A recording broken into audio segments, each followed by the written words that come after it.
Know that after slavery, black men and women took advantage of the resources and opportunities that defined the American dream.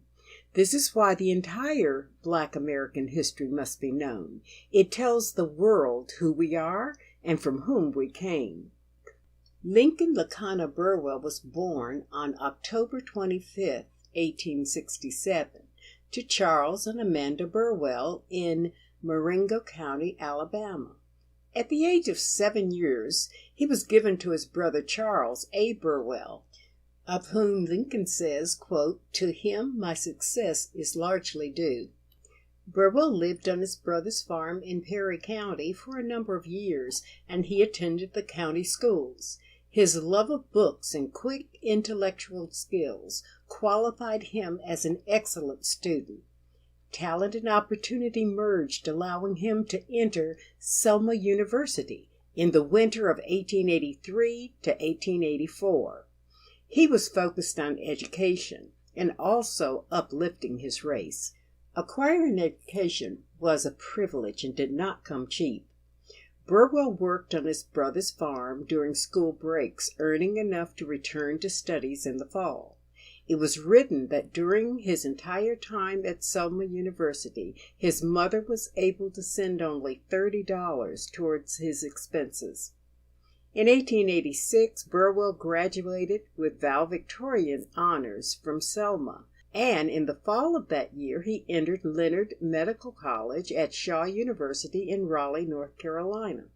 This was a 4-year course of study that he completed in 1890, once again with valedictorian honors. In 1889, Burwell passed the examination before the State Board of Medical Examiners of Alabama. Dr. Burwell practiced in Selma his entire career, establishing a private practice, the Burwell Infirmary, and opening a drugstore. Dr. Burwell cannot be fully appreciated by his biography alone. We are blessed to have the words that bring this gentleman to life and take the measure of the man as a proud American, professional, and advocate for his people. Here part of his presentation to the League on the subject of the Negro as a druggist. This is Dr. Burwell's address. Mr. President, ladies and gentlemen, it is with profound gratitude that I appear before this audience in the city of Boston to discuss the Negro as a druggist in this country, along with other questions in connection with the organization of the National Negro Business League of America. Boston has a right to the honor of the organization of this league. It was here that from a wooden house grew up one of the most flourishing congregations in America. This little hut is the most historic structure in this country. None has a grander history save Independence Hall in Philadelphia. It was here on Massachusetts soil that the Pilgrims from the Old World planted their feet and drew up the first Constitution, or impact, in the world. It was here in Boston that patriotic spirit and self-denial were first practiced in the dark colony days of British rule, establishing the fact, which has come down through all the ages, that we must deny ourselves even the necessities of life to gain such recognition and independence as will cause us to be respected by the nations of the earth. Upon a tree somewhere in Boston was placed this inscription in the golden letters. This tree was planted in the year 1646 and pruned by the order of the Sons of Liberty. Thus, you see that in Boston was the beginning of many good things, and I think it is an appropriate place for the discussion of noble beginnings concerning the future prosperity and progress of any body of American citizens. As we cast our eyes over the broad domain of the United States, we see only a few Negro druggists, but there is a beginning, a substantial beginning, of this most important department of the medical profession by the Negro. A druggist is one who deals in drugs. A pharmacist is one who prepares medicines. He is a manufacturer on a small scale. So, in speaking of the Negro as a druggist, he is also comprehended as a pharmacist, the two being so closely related that to be the one is necessarily to be the other. This beginning has not come too soon. There has been and is a loud demand for Negro pharmacists and druggists, and sad but true, the supply falls far short of the demand. In this, as in all things, that the greatest good should result to the race, this supply must coincide with the demand. In the South, during the dark days of slavery, there was no demand for Negro druggists. But since then, by man working through the all-wise providence of God, slavery has been abolished, and the Negro of the South has been born into a new life, bringing with him opportunities and possibilities that make him a servant of his people, a helper and contributor to the great science and arts of the medical profession and the alleviation of ills of his people. In medicine, the pharmacist is playing his part as well. He stands with his co-workers, the druggist, between patient and doctor, with pistol and mortar in hand to command the medical ingredients that are intended for alleviation of suffering humanity. He stands with microscope and a knowledge of prosology to detect an illegitimate dose of poison ingredient. He stands as an investigator and adulterator of foodstuffs and water, and thus protecting the people from malicious infringements and malignant diseases. He helps to promote the health, happiness, and lives of the people. Among our own people, the Negro druggist has a wide field in which to labor. There are duties devolving upon him that are not upon the white druggists. The masses of our people, especially of the South, are void of proper hygienic knowledge, and their readiness to use all kinds of medicines for all kinds of diseases places them in a peculiar and unsafe position. Many a time medicines are taken to the druggist by these people to get his advice as to whether or not to use them. I shall never forget that day a man came into my store with arsenic, thinking it was quinine. But by timely warning, he was saved from a certain death. No doubt all druggists have had the same experience with some of their customers. The Negro druggist is distributor of the wholesale druggist, who is in turn distributor of the manufacturer, thus helping to promote the science and arts of medicine and the distribution of trade. Pharmacists and druggists should be chemists.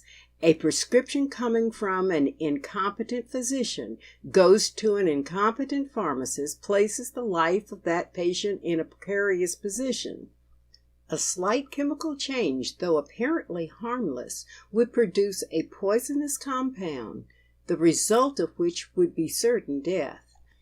The Negro has not entered largely into the manufacturing of drugs for several reasons. First, leaving school with the mere theory and a small amount of practical knowledge, and void of the opportunity of associating himself with large manufacturing concerns so as to gain that practical knowledge so necessary to success, makes it very difficult and almost impossible for some time for him to enter largely into the manufacturing of drugs. Second, there are so few drug stores of the colored people. With the existent prejudice, it would be difficult to find sufficient field in which to dispose of the goods. Third, the financial condition of our druggists as a whole is not sufficient to establish such a business, as would do credit to the medical business world. These are some of the hindrances with which the Negro druggists have to meet. But as time rolls on, we trust that the day is not far distant when we shall see large manufacturing establishments operated entirely by Negro pharmacists. There are between 150 and 200 colored druggists in the United States, the majority of whom are conducting respectable drugstores. In nearly every town and city of importance, you will find from 1 to 2 colored drugstores. These stores, especially in the South, are supported by colored trade. It was not such easy sailing with the first druggists, the people not being accustomed to seeing colored people mixing medicine naturally had a strong prejudice against them. But in fact, integrity, perseverance, and willpower, backed up by a qualified education, these new people in a new profession have gradually pushed their way step by step, till today they are gradually destroying this prejudice and establishing themselves as competent men, and are receiving the commercial attention of the business world. We are pioneers in a new field. We have borne the hardships well and hope to smooth the pathway for our coming generation, that they may take up the work so nobly begun and place their names alongside Remington, Prescott, Clement E. Lowe, and others, hard students of medical science, who have done so much in thwarting ravishing and malignant diseases and in protecting and prolonging the lives of so many people. We hope to see colored druggists in every state of the Union, as far as possible, organized into an association where they may meet and exchange ideas with each other for the betterment of their race and for the advancement of practice and scientific education. Many, if not all, of our young men had to start in business with but a few dollars. They had no rich parents to bestow gifts of money upon them. They could not borrow money from the banks, but had to win their way through hardships and many privations to that place of confidence demanded in a world of commerce. I take an opportunity every time I come in contact with young men to tell them how I entered the drug business. When I left school, I went into business. I began the practice of medicine. I happened to have a bad partner. This man, in the course of 2 or 3 years, caused me to lose business, and I sold out to him to keep myself from failing. He did not know what I was doing at the time, so I started again without a cent of money. I went out to a drugstore in East Selma and bought 3 dozen cologne bottles, pints and half pints, and washed them out myself, and put the labels on myself. And when I went out and saw a patient and the medicine would cost $1.50, I would tell him I would send the medicine back to him, and I would go out and buy the medicine and treat him. And if I had another patient with the same disease, I would have enough of the same medicine to treat him. And so I went on and did not pay anybody till I owed $2,000. I finally had enough to redeem my credit, and now I do not owe anybody. To this he received applause. The outlook for the Negro druggist is hopeful, and as time rolls on, the Negro in the medical profession will naturally be divided into specialists as ability and education will allow. As I look over the broad field of these United States, from Maine to California, from the Great Lakes to the Gulf, I see an abundance of room for thousands of our color. There are rich fields that have never been touched by the reaper's hand, patiently awaiting our coming. In many places, these fields are not waiting only, but calling for your appearance. Dr. Burwell concluded his presentation with an invitation to those willing to invest in pharmacology to answer that call, to which he received triumphant applause. Pictured is L. Burwell's Selma Pharmacy, circa 1912. His first pharmacy was destroyed in a suspicious fire in 1897. A second business was also destroyed by fire the following year. Burwell is credited with being the first Black person to own a pharmacy in Selma. He trained many other Black pharmacists to improve the care of Black residents in Alabama.